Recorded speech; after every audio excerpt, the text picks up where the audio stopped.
5 अगस्त 2019 की ऐसा दिन और तारीख जिसे भुलाया नहीं जा सकता, जब भारत ने अपना आइन पामाल करके मकबूजा कश्मीर की खुसूसी हैसियत छीन ली, आर्टिकल 370 का खात्मा करके कश्मीरियों की पहचान, उनकी शनाख्त, उनका कानूनी तहफ़्फ़ुज़ मिटा दिया गया। ये इक़दाम न सिर्फ भारतीय आइन के खिलाफ था, बल्कि आलमी क़वानीन, अक़वाम मुत्तहिदा की करारदादों और इंसानी हुकूक़ की खुल्लम खुल्ला खिलाफ वर्जी की गई थी। और तब से अब तक 6 साल गुजर गए हैं, मगर भारतीय मज़ालिम का सिलसिला रुका नहीं है। मकबूजा वादी आज भी जेल बनी हुई है, जहां बोलने की इजाज़त नहीं, लिखने की इजाज़त नहीं, हत्ता कि सोचने की भी इजाज़त नहीं है। बोलने वालों को नाहक कत्ल कर दिया गया और हकीकी कश्मीरी क़यादत को पाबंद सिलासिल कर दिया गया।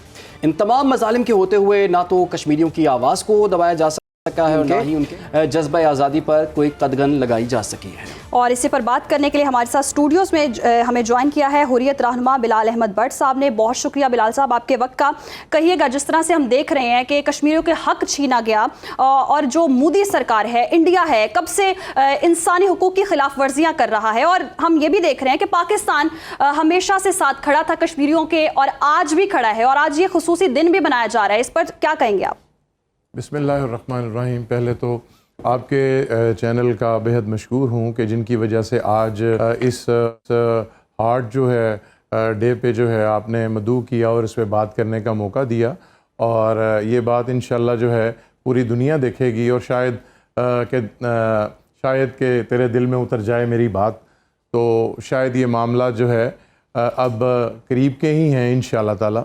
देखें, जो 5 अगस्त को वाक़या पेश आया जिसमें हिंदुस्तान ने आर्टिकल 370 और 35A को मफलूज कर दिया। ये 370 और 35A क्या था? ये हमें आज़ाद रियासत देता था, ये हमें अपना कानून देता था, ये हमें अपना आइन देता था, ये हमें अपना झंडा देता था। तो मैं ये समझता हूँ कि किसी से उसकी हैसियत छीन लेना, ये इससे बड़ी कोई नाइंसाफ़ी नहीं हो सकती। अब आप ये देखें कि 77 साल से ये जबरो जुल्म व सितम चलता आ रहा है, और इसको हमारे कश्मीरी अवाम जो है बर्दाश्त करते आ रहे हैं। लाखों की तादाद में जो है वो कुर्बानियाँ दी जा चुकी हैं। माँ बहनों की असमत दरिंदे करते फिरते हैं, लोगों की जायदादों पे कब्ज़ा किया जाता है, लोगों से उनका हक छीन लिया जाता है। ये आर्टिकल जो है इसी को महफूज करता था।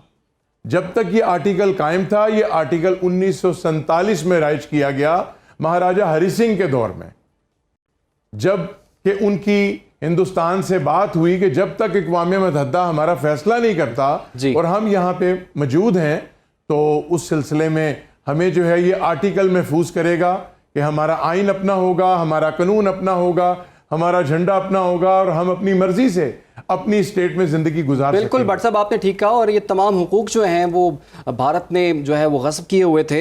आपसे मज़ीद भी हम बात करेंगे। इस वक्त हमें ज्वाइन कर लिया है वज़ीर ख़ज़ाना आज़ाद कश्मीर अब्दुल माजिद ख़ान साहब ने। अब्दुल माजिद ख़ान साहब, आपके वक्त का बहुत शुक्रिया। अब्दुल माजिद ख़ान साहब, हमने देख लिया कि साल से मकबूजा कश्मीर में जुल्म की इंतहा की जा रही है। लाखों लोगों को शहीद कर दिया गया है, बहुत सी ख़वातीन बेवा हो गई हैं, बच्चों को कत्ल किया जा रहा है, और अब हम देख रहे हैं कि मुख्तलिफ हुकूक भी उनसे छीन लिए गए हैं। ये सब कुछ करने के बावजूद भी भारत को 1% भी वहां पर कामयाबी नहीं मिली। आप क्या समझते हैं कि मसला कश्मीर जिस तरह से इस वक्त पूरी दुनिया में उस मुतल्लिक बात भी हो रही है, और पाकिस्तान भी उस हवाले से गुफ्तगू कर रहा है, और बहुत सी करारदादें भी मौजूद हैं, आलमी बरादरी की इस तमाम तर सूरत हाल में क्या जिम्मेदारी बनती है? बिस्मिल्लाहिर्रहमानिर्रहीम। सबसे पहले आपका शुक्रिया, क्योंकि आज 5 अगस्त 2025 है, और 5 अगस्त 2019 को हिंदुस्तान ने 370 और 35A को रिवोक किया, और उसने कोशिश की कि वहाँ की डेमोग्राफी को वो चेंज कर सके और वहाँ पर हिंदू पॉपुलेशन को आबाद कर सके, और जो मुस्लिम डोमिनेंस है उसको माइनॉरिटी में कन्वर्ट कर सके।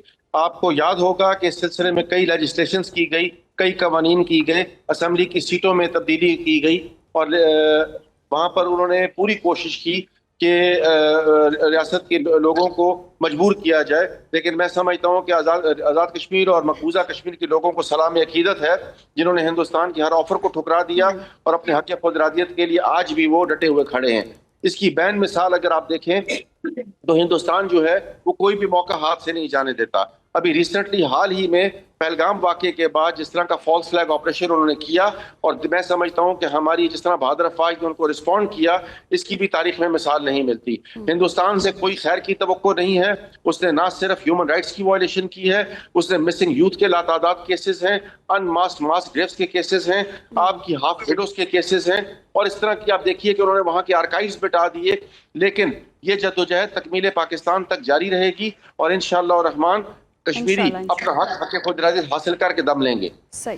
بلال احمد صاحب، آپ کی جانب آؤں گی۔ جیسے کہ ہم دیکھ بھی رہے ہیں، بھارت کا بہت پرانا وتیرہ ہے، سازشیں کرتا ہے، سارے ڈرامے کرتا ہے اور پھر فیل بھی ہوتا ہے، اور جس طرح سے پہلگام ہم نے دیکھا یہ ڈرامہ کیا اور پھر پاکستان کو فتح نصیب ہوئی۔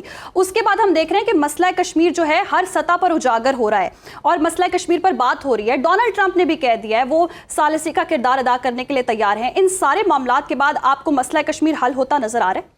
دیکھیں، آپ نے بھی ڈونلڈ ٹرمپ کی بات کی تو آپ کو یاد ہونا چاہیے کہ 2019 میں ہی جو ہے عمران خان کی گورنمنٹ آئی، اور عمران خان کی گورنمنٹ میں جو ہے وہ اپنا ان کے ساتھ ایک ثالثی کی آفر کی گئی۔ تو میں یہ سمجھتا ہوں کہ وہ ثالثی جو ہے وہ تو اس ثالثی کی وجہ سے جو ہے 12 دن اس ثالثی کی آپس میں گپ شپ کے بعد جو ہے اس کے ٹھیک 12 دن بعد کشمیر پہ قبضہ کر لیا جاتا ہے۔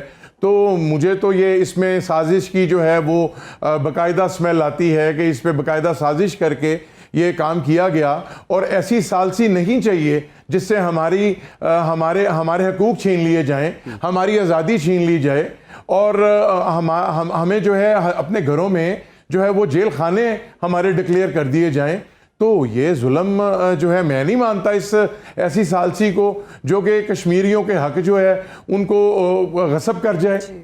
ٹھیک ہے جی، بہت بہت شکریہ آپ کا بلال احمد بھٹ صاحب ہمارے ساتھ موجود تھے۔ عبد الماجد خان صاحب، آپ نے بھی ہمیں وقت دیا، آپ دونوں کا بہت بہت